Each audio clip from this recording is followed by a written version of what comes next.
Iya, kembali di Morning Show nih, biarpun sudah seminggu berlalu, tapi atmosfer untuk suasana Lebaran masih berasa ya. Masih ada opor, masih ada Iya, itu tadi makanan. kita bahas. Rendang masih ada. Masih ada rendang, masih ada ya kan? Nanti kita cek ya di Kitchen Set, mungkin masih ada kue-kue Lebaran kita. Masih biasanya. Kita bongkar koleksinya.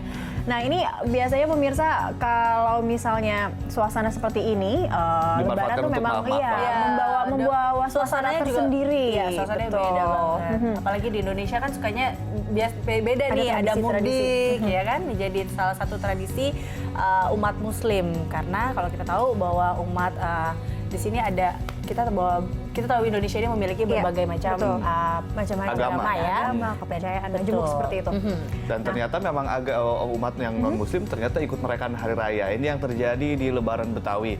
Nah, untuk melihat lebih jauh akulturasi budaya dalam Betawi, kita temui saja sejarawan JJ Rizal dalam segmen People and Inspiration. Idul Fitri atau Lebaran bagi umat Muslim adalah suatu momentum untuk kembali fitri atau suci. Lalu, bagaimana kira-kira kehidupan modern seperti Jakarta memaknai Lebaran? Nah, sesaat lagi kita akan ngobrol-ngobrol dengan seorang yang sangat intens mengamati sejarah dan budaya Betawi. Inilah People and Inspiration bersama JJ Rizal.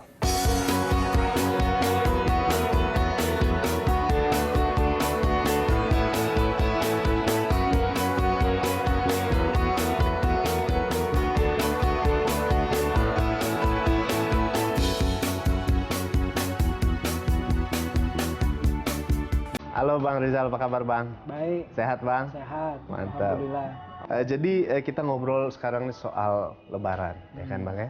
Nah, jadi sebetulnya mulai dari kata Lebaran, pemakaian kata Lebaran, sebetulnya sejak kapan sih? Bagaimana sih awalnya penggunaan kata Lebaran itu dalam Hari Raya Idul Fitri? Ya sebenarnya kata Lebaran ini jauh lebih populer ketimbang kata Idul Fitri di antara masyarakat kita ya. Menurut saya itu ada kaitannya dengan mereka merasa lebih akrab begitu ya, lebih dekat, lebih punya kimiawi gitu dengan kata Lebaran ketimbang dengan kata Idul Fitri. Nah sebenarnya Pak Purbo Coroko itu pernah mencari tahu kenapa kita merasa lebih akrab, lebih dekat gitu dengan kata Lebaran daripada Idul Fitri. Rupanya itu berkait dengan proses pra-Islam. Jadi Lebaran itu tradisi yang sudah hidup sebelum Islam masuk. Dan biasanya itu tradisi yang hidup berkaitan dengan masyarakat Indonesia yang mayoritas adalah petani. Jadi ketika musim panen tiba, kemudian pasca panen pun tiba, itu biasa ada perayaan. Itu perayaan penutupan, penghabisan. Nah, pada perayaan penghabisan itulah, penutupan itulah diadakan satu pesta yang sangat besar. Dan pesta itu biasanya berkait dengan pemujaan terhadap leluhur. Nah, Idul Fitri itu kan kata dasarnya idol gitu ya. Jadi itu artinya kembali ke asal. Nah, kembali ke asal kan artinya kembali ke masa lalu, ke kesejatian diri kita. Dan leluhur tuh bagian dari masa lalu, kedirian kita, identitas kita. Nah, disitulah kemudian menariknya Islam di Indonesia itu mengadopsi, tidak membunuh tradisi yang sudah lebih dulu hidup dan dijadikan bagian dari tradisi Islam. Nah, ini menarik. Nah, jadi Lebaran kembali ke masa lalu atau kembali ke asal. Nah, kalau secara kultural bagaimana masyarakat Betawi memaknai Lebaran, Bang? Nah, sama sebenarnya. Waktu mulai hari raya menjelang Lebaran yang didahului dengan bulan yang namanya bulan puasa, menariknya lagi dipakai istilah puasa. Kita lebih akrab dengan kata puasa daripada kata saum. Saum. Iya. Tapi artinya sama. Menahan kenikmatan. Upawasa, menahan segala macam apa yang dikatakan sebagai kenikmatan. Artinya sama. Dan tradisi puasa ini kan tradisi yang udah dikenal jauh sebelum Islam masuk. Dikenal oleh tradisi pra-Hindu, Hindu, Buddha, begitu ya. Itu dikenal tradisi puasa ini. Dan dalam masyarakat Betawi puasa ini menjadi penting, bahkan dianggap sebagai penghulunya bulan atau bulan yang utama. Sehingga ada yang beristilah, ada ungkapan gitu di dalam tradisi masyarakat Betawi, dari 12 bulan cukuplah kita kerja 11 bulan. Satu bulannya itu bulan Ramadan untuk bulan kita beribadah, memenuhi apapun yang sifatnya pengabdian terhadap bulan suci yang disebut bulan puasa itu. Karena itu ada tradisi menyambut bulan puasa ke Lebaran yang besar sekali. 15 hari sebelum puasa tiba, itu ada acara namanya Nisfu Sa'ban. Jadi malam 15 hari sebelum, orang bikin ketupat. Orang ngumpul di masjid, naruhin air putih di teko-teko besar, terus baca doa bersama, dan airnya itu diminum karena dianggap membawa keberkahan. Itu tradisi Betawi. Itu tradisi yang hidup di Betawi. Terus setelah itu mereka akan sampai juga pada tradisi kembali mengingat leluhur, ziarah. Ngored istilahnya orang Betawi. Mereka pergi ke kuburan, terus membersihkan ke kuburan. Karena apa? Karena buat mereka, orang yang meninggal itu nggak pernah pergi. Mereka tinggal di lingkungannya. Karena itu mayoritas masyarakat Betawi itu sebenarnya nggak kenal tradisi nguburin di daerah pemakaman umum, TPU, tidak kenal. Tapi di halaman rumah. Dan kita udah tahu, orang Betawi itu salah satu pekebun buah yang baik. Nah ini dirayakan, dihormati waktu puasa tiba dengan acara ngored.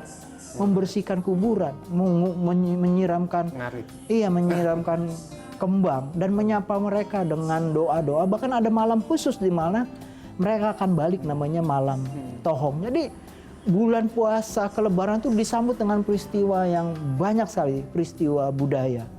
Dari mulai Nisfu Sa'ban, ngored, bebersih, mereka mencari sungai dan mandi bareng untuk keramas pakai merang begitu. Sekarang bisa mandi di sungai mana di Jakarta. Padahal itu satu penghormatan yang penting buat saya terhadap ingatan bahwa masyarakat Jakarta itu masyarakat sungai. Ingat loh, Jakarta tuh kota yang paling banyak dilalui sungai. Walaupun sekarang sungainya habis. Bukan habis karena apa-apa, tapi habis karena ulah kita. Jadi artinya sendiri. ritual-ritual seperti ini sudah jarang. Sudah mati bersama dengan rusaknya lingkungan. Jadi dia punah sekaligus menjadi kepunahan dari tradisi yang sebenarnya bisa menolong kita berkota yang sehat. Nah, budaya dan masyarakat Betawi kan sangat heterogen ya. Dalam ritual perayaan Lebaran Betawi, adakah ditemukan persilangan-persilangan budaya seperti apa aja, Bang? Oh banyak banget. Yang paling gampang misal kalau Lebaran mau lihat persilangan budaya itu, lihat aja meja makannya orang Betawi. Buat orang Betawi, Lebaran itu peristiwa besar karena orang Betawi sering diidentikan dengan Islam. Dunia Islam, Betawi sama dengan Islam.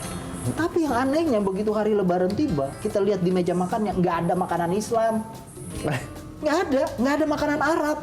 Mayoritas makanan dari dunia etnis, ras, kultur yang di luar kultur ras etnis Islam. Nggak ada masakan Arab. Korma baru dikenal di awal abad ke-20. Dan kalau kita lihat makanannya itu bayangin, nastar, ananastar, itu kan kue saat Natal, saat tahun baru Belanda. Ya terus kue semprit, butter semprit, kastangel, kue keju, itu kue Natal semua. Iya kan? Kita minum sirup, mana kenal Betawi tradisi sirup, itu tradisi Eropa. Iya kan? Tapi kita ngeteh, itu tradisi Tionghoa. Kita makan semur, kecapnya dari tradisi Tionghoa Peranakan. Yang ngasih nama semur Belanda. Paling sederhana, paling gampang bahwa makanan itu bukan cuma maknyus-maknyusan, ajib-ajiban, tapi ada nilai. Ada kearifan di dalam makanan. Kita diajarkan tentang bukan keberagaman, lebih, bukan pluralisme, bukan. Lebih di atas pluralisme.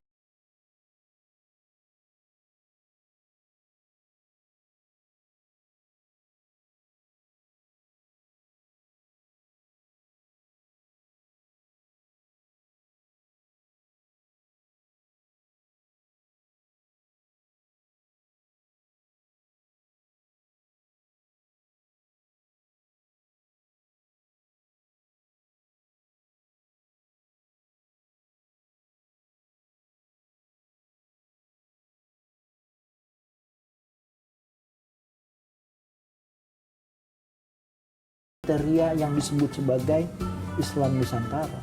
Islam yang tumbuh sangat berbeda dengan di negeri induknya dan tumbuh dalam keberagaman bahkan interkulturalisme yang sangat kuat dan mengadopsi artefak-artefak budayanya dalam banyak hal.